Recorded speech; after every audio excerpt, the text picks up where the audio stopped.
Maybe if we think about mountain climbing, you're thinking of climbing the nearest mountain. But once you reach the top, you find out there's another mountain behind. So Kokorozashi is like clearing your first goal, seeing your second goal, maybe seeing your third challenge. As a consequence, it will lead you to maybe 10 years, maybe 20 years. That was the Dean of Globus University, Tomoya Nakamura, and this is episode 19 of the Ikigai podcast.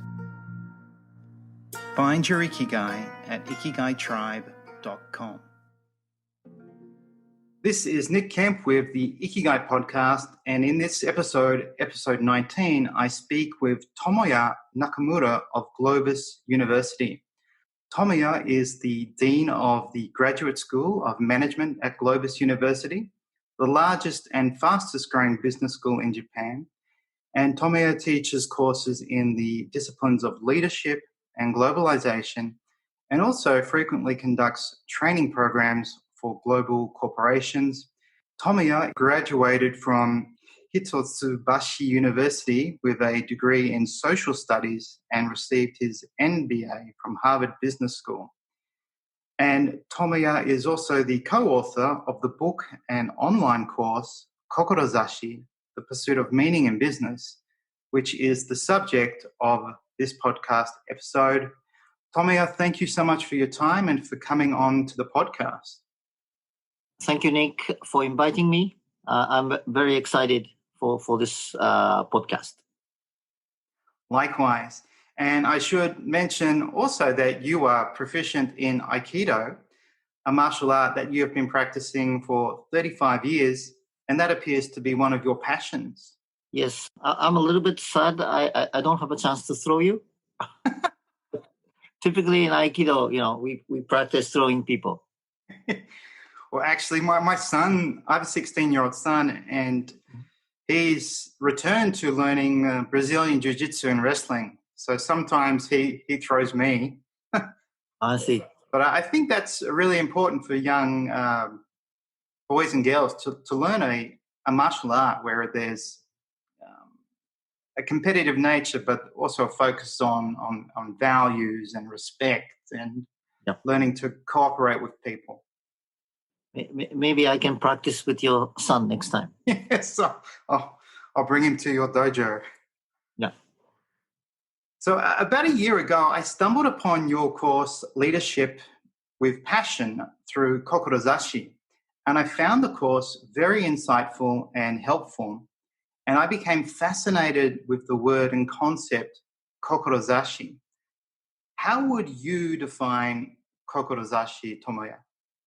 We define Kokorozashi as a personal mission that unifies the passion and skills of a professional to create positive change in society. I understand.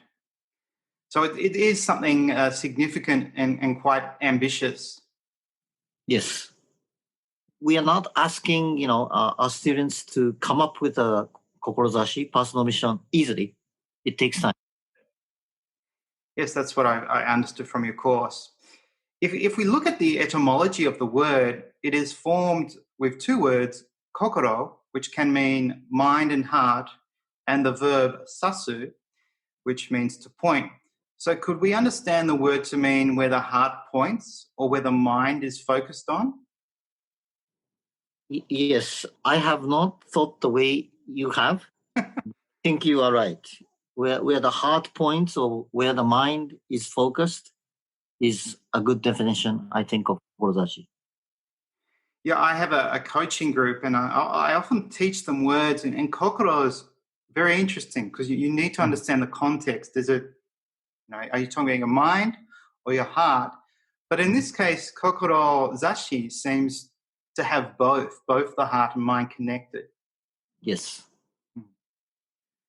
And then if we go deeper, we can look at the kanji of the word, and that can give us more insight. And it's a single kanji character made of two radicals. On the top is the radical bushi, which means samurai or warrior.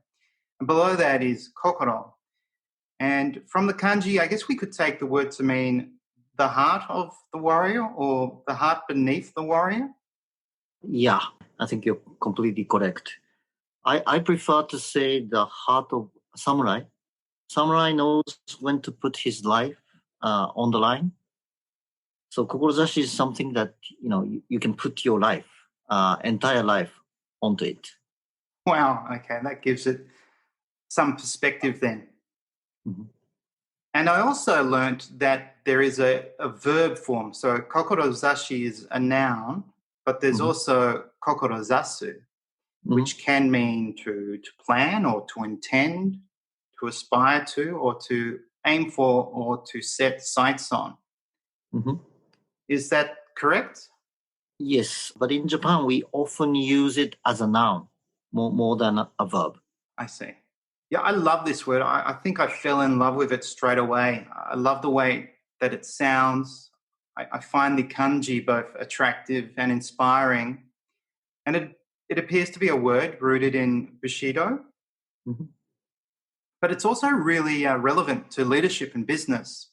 And that is something you teach in your courses and as part of the MBA programs at Globus. I'd like to quote how you describe Kokorozashi from your course, Leadership with Passion Through Kokorozashi. So I'll just read the quote out. Imagine Kokorozashi as an enjoyable life goal, a passion that occupies your thoughts on the weekend and makes you excited to wake up on Monday morning.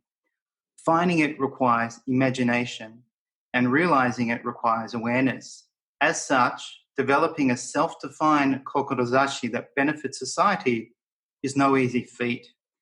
And when I read that, I found that very inspiring. If you have a kokorozashi, you tend to wait for Mondays. But if you don't have a kokorozashi, probably you think, thank God it's Friday. I see. Depending on whether you have a mission for life and if you can make it your occupation, that can drive you for many years, maybe longer than 10 years, maybe 20 years. Wow. Okay, so it's a significant life investment. Yes. And it's not, it sounds like it's not just a goal to achieve. It's something you're happy and wanting to pursue for many years or for several decades. Maybe if we think about mountain climbing, you're thinking of climbing the nearest mountain. But once you reach the top, you find out there's another mountain behind. So Kokorozashi is like creating your first goal, seeing your second goal, maybe seeing your third challenge. As a consequence, it will lead you to maybe 10 years, maybe 20 years. Okay, so it seems to evolve over time. Yes. And as you mentioned, it does take time. It does take time to define it. It's not just something you'd come up with in an afternoon. We have a course called Entrepreneurial Leadership. Typically, it's a 3-month duration course. We ask all our MBA students to make a Kokorozashi personal mission statement at the end. Oh, at the end. We are forcing students to use the 3 months wisely. We read books about entrepreneurs, some politicians, some explorers. And by understanding what they went through in their life, I see. we try ourselves into their life and try to come up with a similar kind of goals. Wow, so that's 3 months is a significant amount of time to obviously reflect on it, research, get inspired, and then get clarity. And it's almost the opposite of what most businesses do. Most businesses start with a mission statement and then tend to forget about it. There are companies that start with a personal, let's say, a corporate mission, but there are companies that initially start with a business, and as they grow, they find the need of a corporate philosophy. So they define the corporate philosophy later. So it could be either way, I think. Mm-hmm. In today's environment, it's better for a company to have their strong corporate vision or corporate mission in order to attract, I would say, the younger generation, maybe millennials, maybe generation Z. So I think it's good for the individual as well as the corporate to have something that they can stand for. Yes, yes. There has to be a collective vision or collective goal. Now, in your course, you describe Kokorozashi as the intersection of being and meaning. Would you like to touch on that?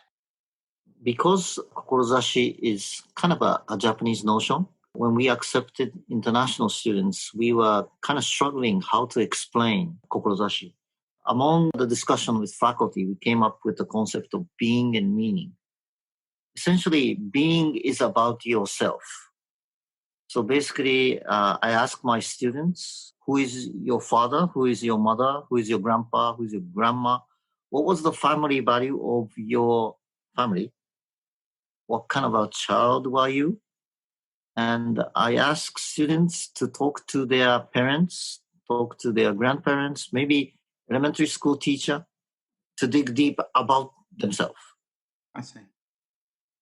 That's being. The meaning part, I know today, and probably your listeners are more used to iPhone, reading the news on the iPhone.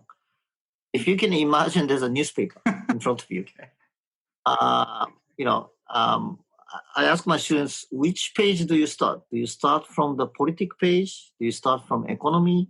Do you start from society? Or do you start from sports and entertainment? Because even in the same, external environment, there are probably maybe one or two pages that catches your attention.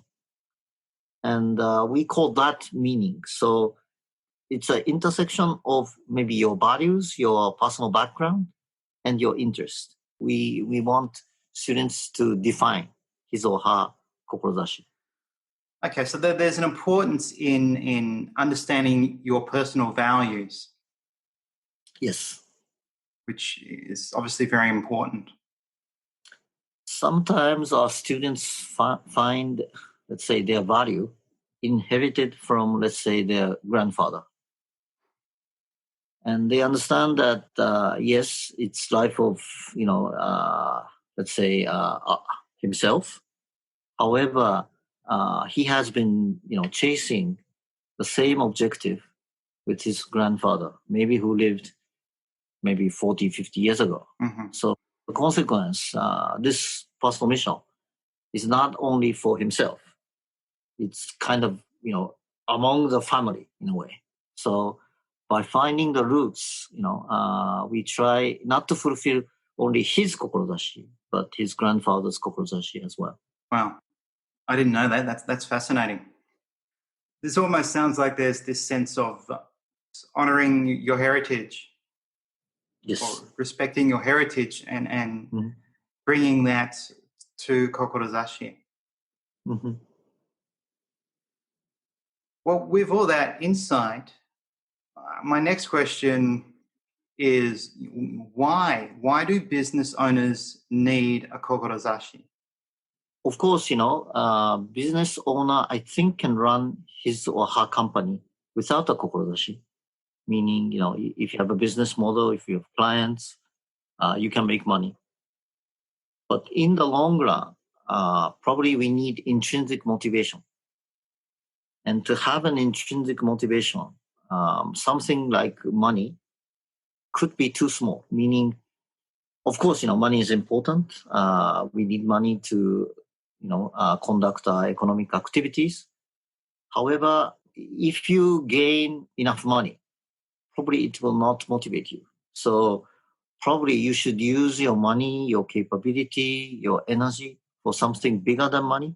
And that's the reason why we ask students to have a societal goal, not just a personal one. I see. So it's something bigger than yourself, bigger than your company, bigger than making lots of money. It involves adding some value to society. If you want to buy a Ferrari, that's great. But I don't think many people will support you. No, it's a pretty selfish goal. But if you use that, maybe money to serve, let's say, local people, I think many people would support you, kind of assist you, and help you in achieving that goal. So we think first fulfilling your personal maybe needs are important, but I don't think that's the end. This seems to go back to the idea of Bushido. I don't know a lot about Bushido, but I do know one of the values of samurai was to serve their community and their elders. Mm-hmm. So the unique part of samurai in Japan is that they had both responsibility of the arm and also the government. So in many countries, the warriors and the governors are different, but in Japan they were the same. So even you are the warrior, you need to think about community. You need to think about your people. So Bushido is requires integrity. It's not just yourself to cash in. Yes. For your your clan, kind of a region to prosper together with you. No, it's. I think it's something the world desperately needs at the moment. Mm-hmm. We're very much focused on success and materialism, and I think we definitely need more businesses wanting to serve society. If we look at something like the B Corporation, these are businesses that have a focus in society. So maybe like Ben Jerry's ice cream, companies like Patagonia, a sports gear company, they are kind of focused both on business and society at the same time. Okay. So there are companies who are, I think, following this kind of societal goals. So with this idea of Kokodazashi, how does one develop a self-defined Kokorozashi that benefits society? What's the process one needs to go through? At least in our MBA program, we make students kind of make a presentation of what he or she wants to achieve, kind of like a starting point. And because you have, shared your Kokorozashi in front of your classmates, he or she would start speaking to close friends, maybe bosses, clients, that let's say, I want to be a bridge between Australia and Japan, for example. And that will lead to more connection, more contacts, more business opportunity. And we are kind of encouraging students to take actions when opportunity come. Of course, there are, hardship or challenges along the way. But obviously, if they can overcome the fear, we believe to maybe their second mountain that they should aim for, and eventually to a Kokorozashi. So there seems to be this requirement, seems to be a synergy with people. Yeah. And with that comes the importance of leadership. Mm-hmm. And I know that's an important aspect. And Kokorozashi is leadership in a way. Yes. Would you like to talk about that? Yes. Kokorozashi is about intrinsic motivation. He or she needs to take initiative. And we believe that passion or energy is transcends from a higher person to a lower person. So if you want your Kokorozashi to realize, you should be the one who is most energetic, most passionate about it. And it won't come without your internal motivation. That's why we think it's closely related to leadership. I understand. Now, with ambitious goals, business ventures, inevitably there are tough times. So how does one maintain their Kokorozashi and stay focused when times are tough? I tell my students, try to find even the slightest improvements in every trial, meaning maybe the result was bad and we didn't succeed. However, in this point, I could see absolute maybe improvement. In that way, I think he or she can carry on or try again. That's one thing. Another is because we have shared the Kokorozashi together among the Globus community, the classmates are there to support you, especially in the hard times. So we have like, 3-time meeting in a year where Globus alumni get together and share the progress of their Kokorozashi. So in that way, even you are struggling, their classmates who are with you would kind of encourage you to keep on challenging. So in that way, we are trying to help every student. Of course, life is not that easy. Not everyone succeeds, but at least we would like to provide some kind of supporting kind of system. So to summarize, you've got to recognize your growth or your small wins. Yep. And understand that people will support you. Yep. And as we touched on earlier, you do find that one's vision of their Kokorozashi evolves as they pursue it. For example, their vision of their Kokorozashi might become bigger as their business gains traction, or it might become more focused in a certain area once they understand their market better. Yes. One of the concepts that I value in search of Kokorozashi is kind of synchronicity or coincidence.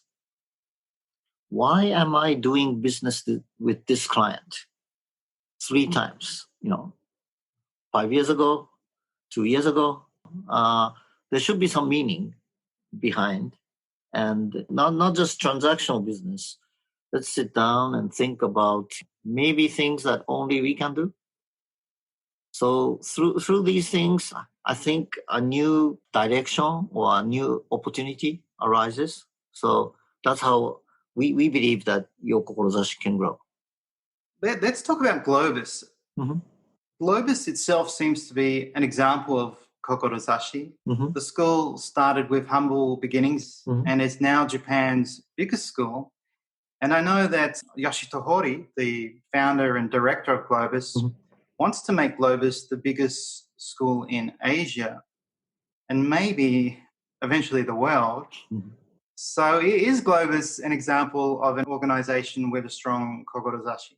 I would say yes. Hori-san, our founder, started Globus in 1992, if I'm not mistaken.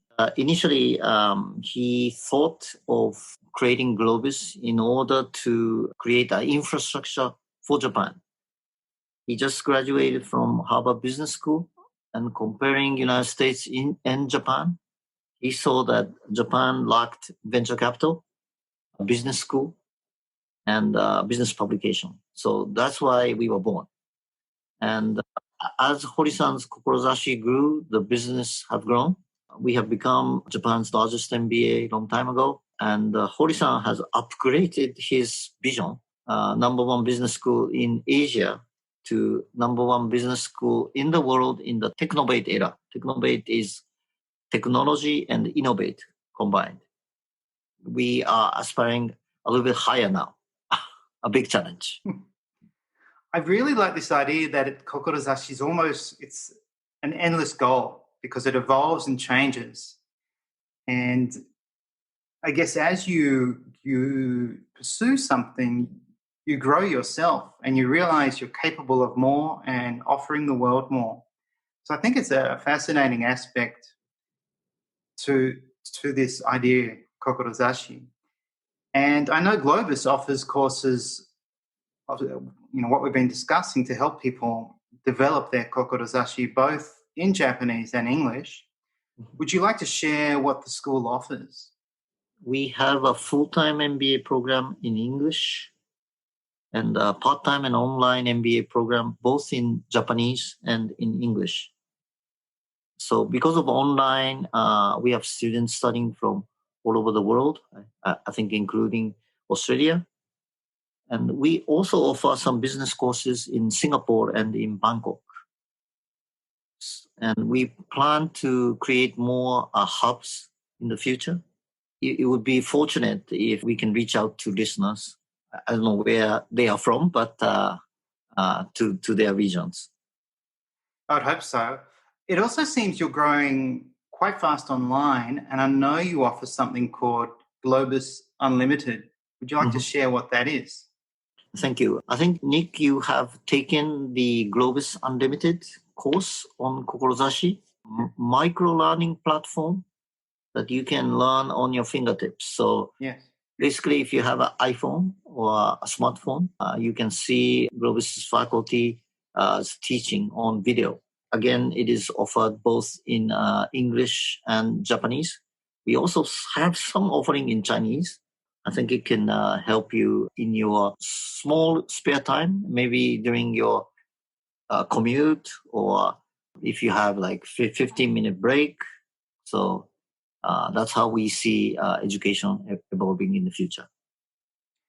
Yeah, I really like that aspect and that approach where I don't have to take an entire MBA to learn something I just want to learn, and I can just get online and find something that interests me or is relevant to me at the time.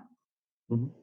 And yeah, the way you present your courses, it's very engaging, very professional, and I really enjoyed your course. So thank you for making it. Now that we're talking about Globus, could you provide some examples of your Globus graduates who are pursuing Kokodazashi? I'd like to introduce two of my graduates, Miss Mihoko Suzuki. She was a working mom, and she was struggling to balance work, raising kids, studying, and doing housework.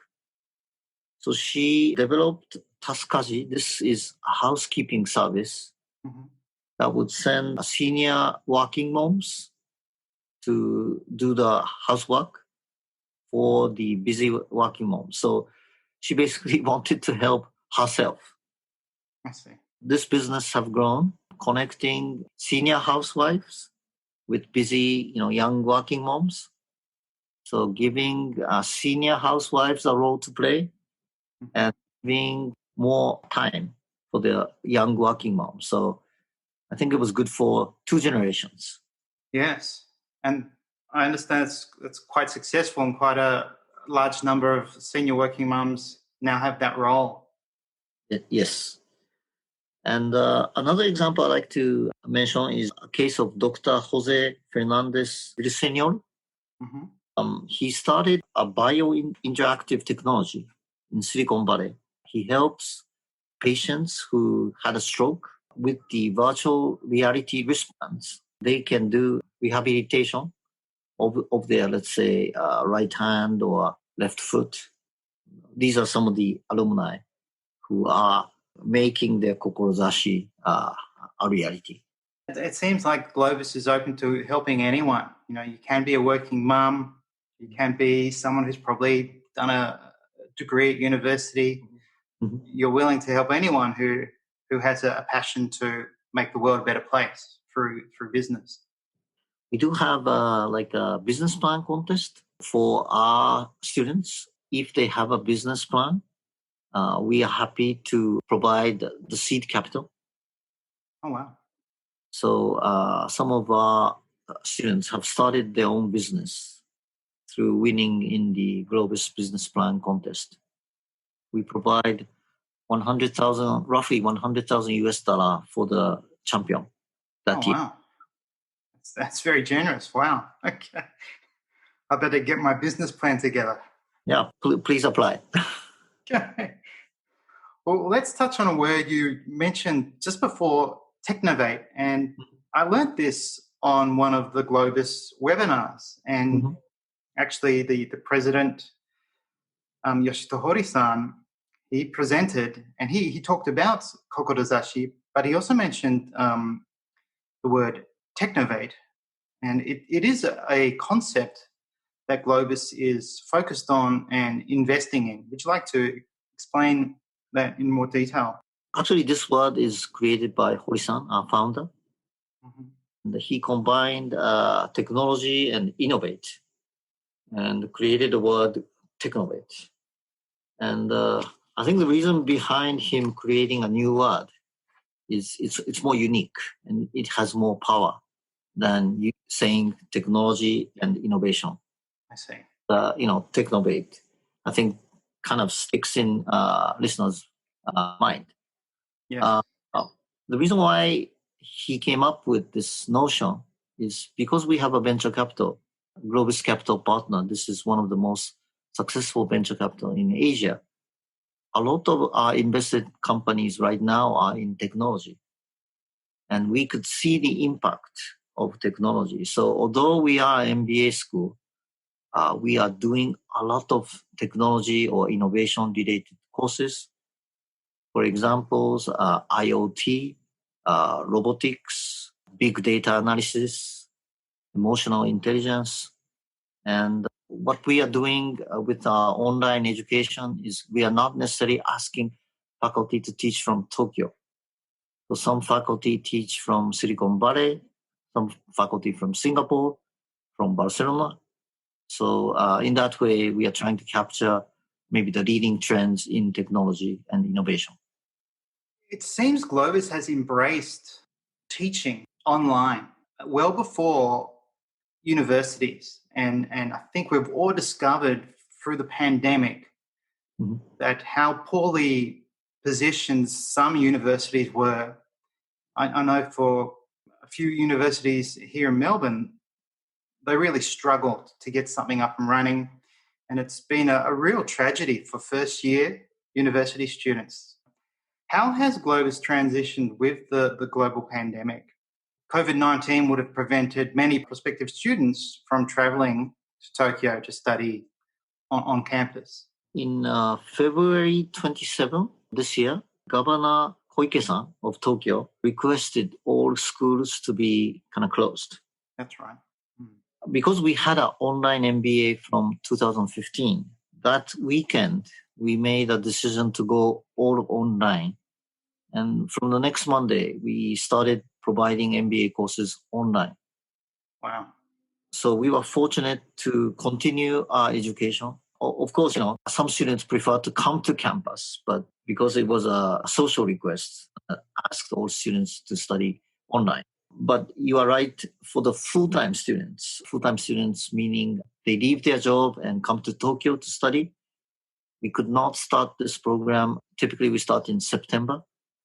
So we asked them to stay in their country and study online on weekends. And the Japanese government started to issue international student visas from September. So we are hoping that from January 2021, we can start on-campus classes with them if the COVID situation settles. I see. Mm-hmm.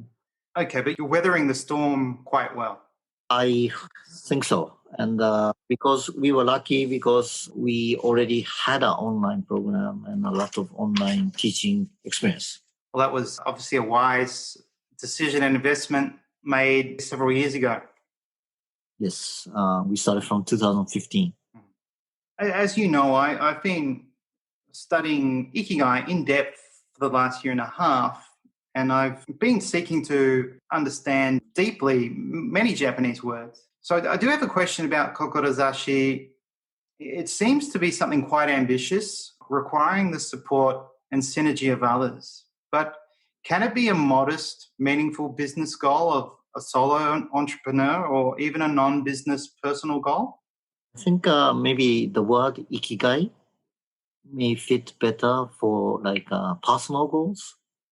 Ikigai, I think in my view, encompass, for example, bonsai gardening or creating poems or calligraphy.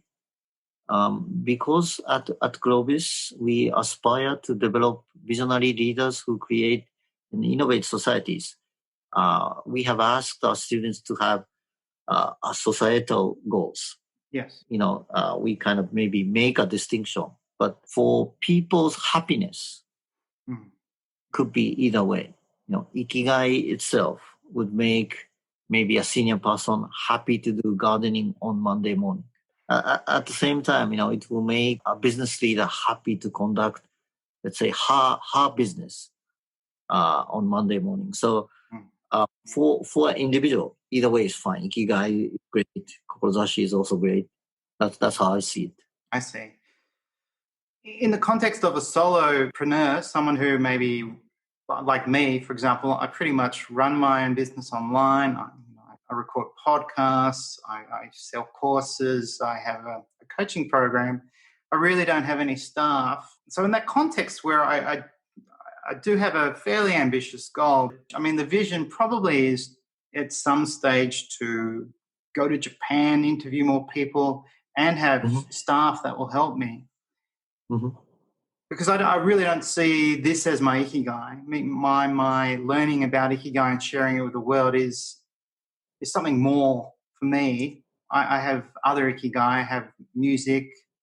So I wonder if even if you're only at the stage where you're working by yourself, can you use this idea of kokorozashi? First of all, Nick, I admire and respect what you're doing. Thank you. Spreading the word of ikigai, and I saw your web and some of your vein charts, how you define, ikigai. Oh, thank you. I think, and having like influential people like Dr. Kenichi Mogi and talk, I think you already have supporters. Oh, thank you. Yeah. So in that regard, and because of the COVID-19, I think we are moving more online. So your activity itself, I think, can be a big relief for many people.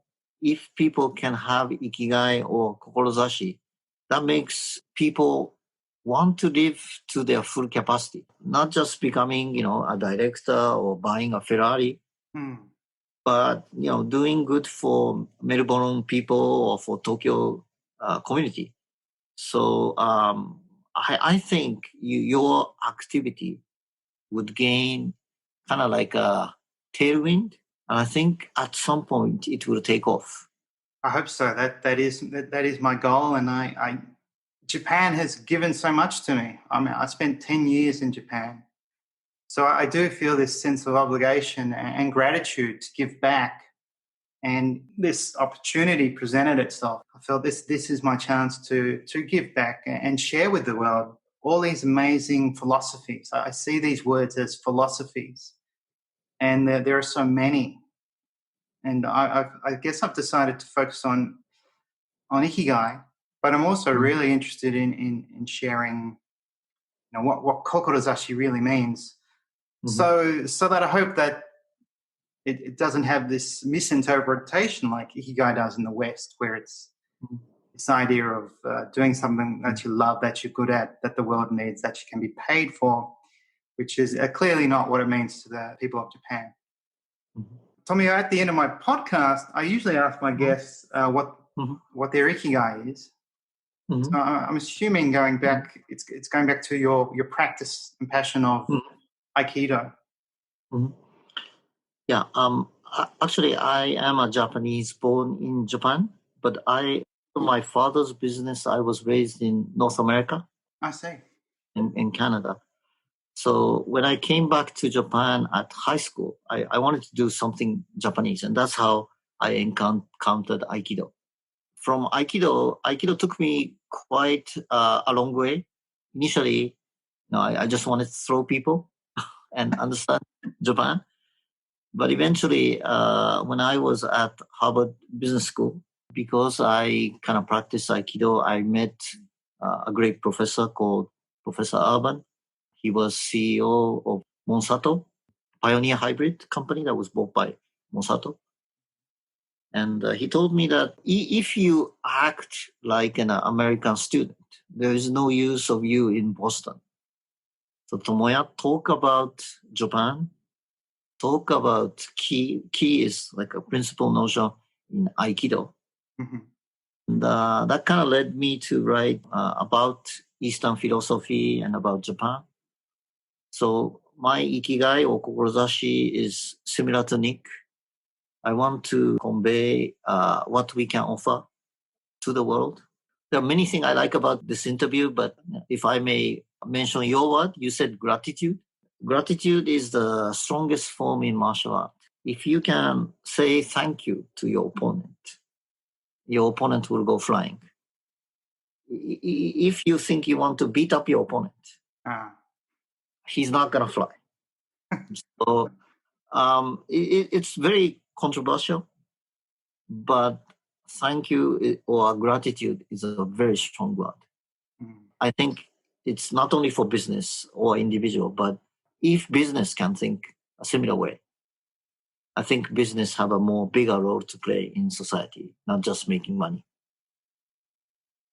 I agree wholeheartedly, and it's definitely something I think I really became to truly understand in Japan, because gratitude is expressed constantly. And I've realized it doesn't take a lot to express gratitude, but it means so much. Mm-hmm. So yes, I'm very thankful and very grateful for your time today, Tomoya. I'd just like to recommend my audience your course, Kokorozashi, the Pursuit of Meaning in Business, where you cover the importance of leadership, and you talk about concepts that you've created, the Kokodazashi wheel and the 4 steps to Kokorozashi, and other aspects about business, doing business in general. Where can listeners find more information about the course? Yeah.